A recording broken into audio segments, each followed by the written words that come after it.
Children, welcome back to the English class. In this video, we are going to see a beautiful prose piece, Tight Corners by Edward Vera Lucas from Unit 4. Let us see who is the author. He was an English playwright, dramatist, novelist, short story writer, an editor, poet, publisher, biographer, essayist, humorist. So he was a multi-talented person, okay? So born to a Quaker family on the fringes of London, Lucas began work at the age of 16, apprenticed to a bookseller. 16 வயசு இருக்கும்போது இவர் என்ன ஆகுறாருன்னா ஒரு book seller கிட்ட அப்ரெண்டிஸாக வேலைக்கு செய்கிறாரு. Who's it to be apprentice? One who works for low wages, குறைவான சம்பளத்துக்கு வேலை செய்கிறவங்கள தான் அப்ரெண்டிஸ்ன்னு சொல்லுவோம். சரியா? இவர் 16 வயசுலேயே ஒரு புத்தக கடையில் அப்ரெண்டிஸாக வேலைக்கு செய்கிறார். After that he turn to journalism and work on a local paper in Brayton and then on London evening paper. அதுக்கப்புறம் வளர வளர இவர் என்ன ஆகுறாருன்னா ஒரு நியூஸ் பேப்பர் ஜேர்னலிசம்குள்ளே போகிறாரு. ஸோ லண்டன் ஈவினிங் நியூஸ் பேப்பர்லேயும் வேலை செய்கிறாரு. He was commissioned to write a biography of Bernard Barton, a Quaker poet. So இவர் வந்து பெர்னார்ட் பார்டன் அப்படிங்கிற ஒரு போயட்டை பற்றின வாழ்க்கை வரலாறு இவர் எழுதுறாரு. அதுக்கப்புறம் என்ன ஆகுதுன்னு பாருங்கள். This lead to further commissions including the editing of the works of Charles Lamb. இதுக்கப்புறமும் சார்ல்ஸ் லாம் அப்படிங்கிறவருடைய ஒர்க்ஸ் எல்லாமே இவர் எடிட் பண்ண ஆரம்பிக்கிறாரு. பப்ளிஷ் பண்ணுறதுக்கு முன்னாடி நம்ம எடிட் பண்ணணும் இல்லையா? So who's it to be Charles Lamb? So Charles Lamb was a prince of எஸ்ஸேன்னு சொல்லுவாங்க. ஸோ இந்த கட்டுரைகளுக்கு எல்லாமே வந்து இளவரசன் அப்படின்னு சொல்லுவாங்க. அப்போது ஃபாதர் ஆஃப் எஸ்ஸேன்னு ஒருத்தர் இருக்கார். யாருன்னு பார்த்தீங்கன்னா ஃப்ரான்சிஸ் பேக்கன். அவருடைய அந்த கட்டுரைகள் எல்லாம் பார்த்தீங்கன்னா அவ்வளோ அருமையாக இருக்கும். அதில் வந்து நோட்டபிள் எஸ்ஸேஸ்லாம் என்னென்னு பார்த்தீங்கன்னா ஆஃப் ஸ்டடீஸ் அப்படிங்கிறதுலாம் ரொம்ப நல்லாயிருக்கும். On, of love, of adversity, இதெல்லாமே நல்லாயிருக்கும். அந்த ஆஃப் ஸ்டடீஸ் அப்படிங்கிற ஒரு எஸ்ஸேல அவர் அடிக்கடி என்ன சொல்லியிருப்பார் அப்படின்னு பார்த்தீங்கன்னா, some books can be swallowed, some books can be digested, some books can be chewed அப்படின்னு சொல்லியிருப்பார். Reading maketh full man, writing maketh exact man, conference a ready man அப்படின்னு சொல்லிட்டு ஃப்ரான்சிஸ் பேக்கன் சொல்லியிருப்பார். ஸோ அந்த அளவுக்கு ஒரு ஃபேமஸான எஸ்ஸேயிஸ்ட். அவருக்கு அடுத்தபடியாக ஒரு ஃபேமஸான எஸ்ஸேயிஸ்ட் இங்கிலீஷில் யாருன்னு பார்த்தீங்கன்னா சார்ல்ஸ் லாம். அந்த சார்ல்ஸ் லாம்புடைய ஒர்க்கை தான் இவர் வந்து எடிட் பண்ணுறாரு. யார் எடிட் பண்ணுறாரு? நம்ம E.V. லூகாஸ். ஓகேவா? So Lucas joined the staff of the humorous magazine Punch in 1904 and remained there for the rest of his life. He was a prolific writer, most celebrated for his short essays, but he also produced verses, novels and plays.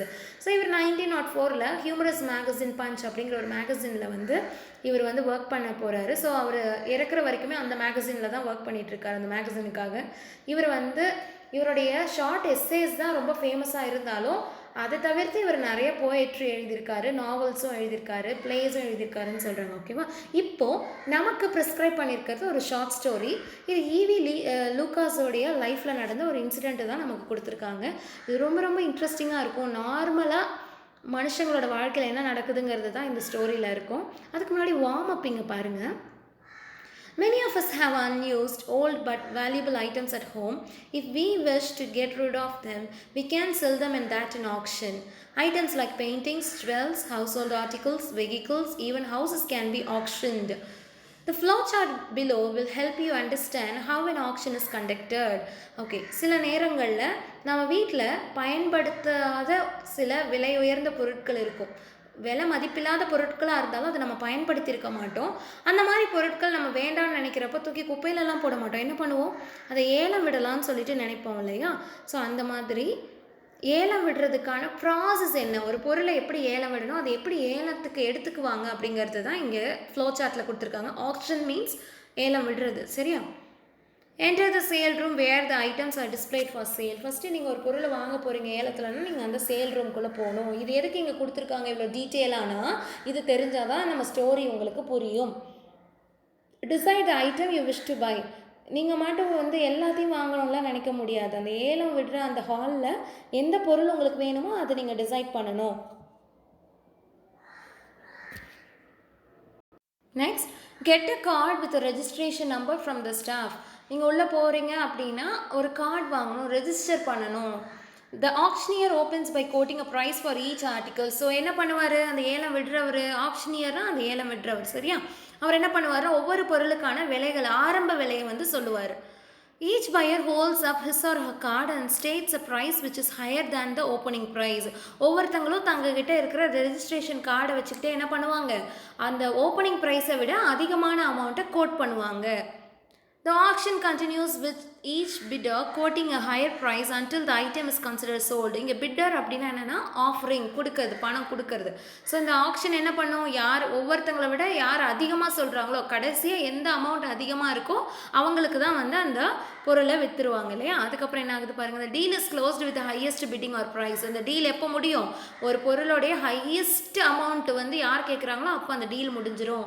the highest price is announced thrice. அது மட்டும் இல்லாமல் அந்த highest prize money என்ன பண்ணுவாங்க, 3 times வந்து சொல்லுவாங்க இல்லையா, announce பண்ணுவாங்க இல்லையா.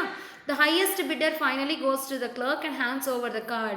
கடைசியாக என்ன பண்ணணும், அந்த அதிகமாக பணம் கொடுத்து வாங்கினவர் என்ன பண்ணணும், கார்டை எடுத்துகிட்டு அந்த கிளர்க் கிட்ட போய் கொடுக்கணும் அவருடைய ரெஜிஸ்ட்ரேஷன் கார்டு. தென் லாஸ்ட்டாக என்னது, the payment is made by check or any other approved mode of payment and the article is considered sold. கடைசியாக என்ன பண்ணுறாங்க, ஒன்று செக் அல்லது வேறு ஏதாவது மோட் ஆஃப் பேமெண்ட்டில் பணத்தை கொடுத்து வாங்கிட்டோன்னா அந்த ஆர்டிக்கல் சோல்டு அப்படின்னு போட்டுருவாங்க. ஸோ இதுதான் வந்து ஒரு ஏலம் விற்கிற இடத்துல, ஏலம் கொடுக்குற இடத்துல நம்ம போய் வாங்குறதுக்கான ப்ரொசீஜர். இது ஏன் நம்ம ஸ்டோரியில் வந்திருக்குன்னா, நம்ம ஸ்டோரியிலையும் நம்ம ரைட்டர் ஒரு ஆக்ஷன் ஹவுஸில் மாட்டிக்குவார். ஸோ இந்த ஸ்டோரியோட நேமே பார்த்தீங்கன்னா tight corners. This story shows the mental டிஃபிகல்ட்டின்னு சொல்கிறத விட ரொம்ப நெருக்கமான ஒரு சூழ்நிலையை சொல்கிறது தான் டிஃபிகல்ட் சுச்சுவேஷன். ஸோ இங்கே என்னன்னு பாருங்கள்,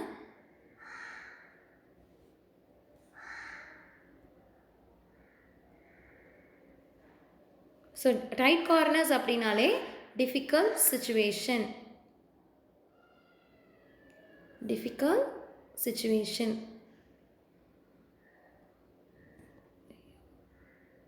ஓகேவா?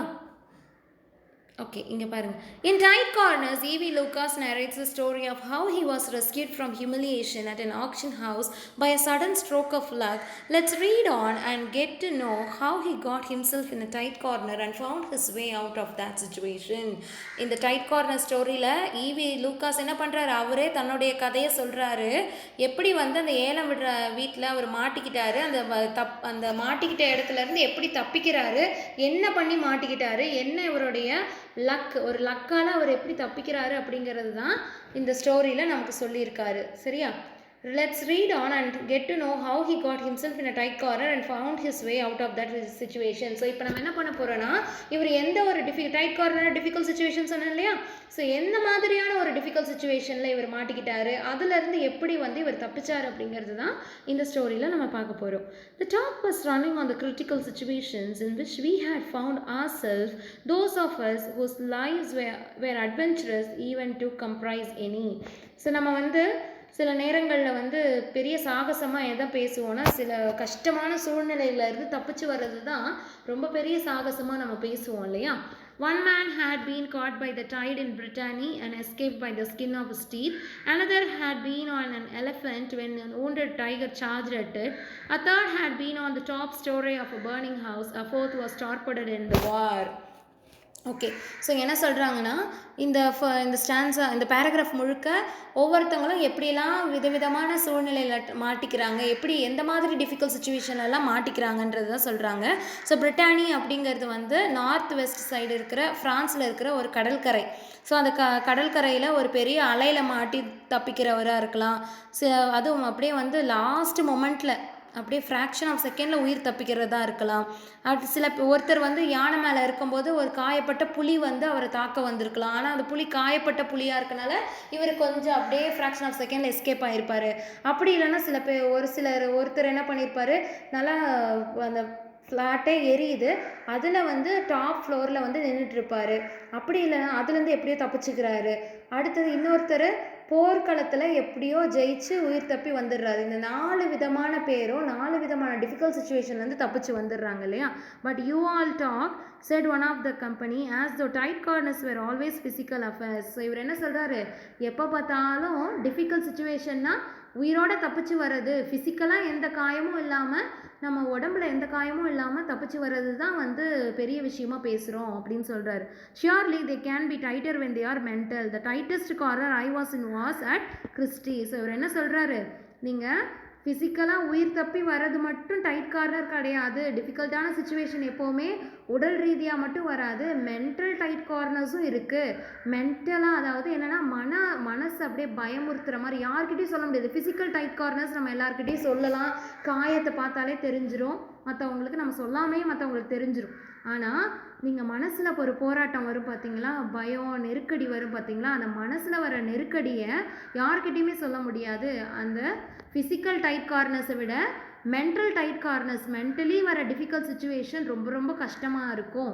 அப்படின்னு அந்த மாதிரி ஒரு மென்டல் டிஃபிகல்ட் சுச்சுவேஷன் தான் எனக்கு ஏற்பட்டுச்சு. எங்கன்னு பார்த்தீங்கன்னா கிறிஸ்டி. ஸோ இந்த இடத்துல கிறிஸ்டினா என்னன்னு பார்த்தீங்கன்னா auction house, name of the auction house தான் இங்கே கிறிஸ்டி.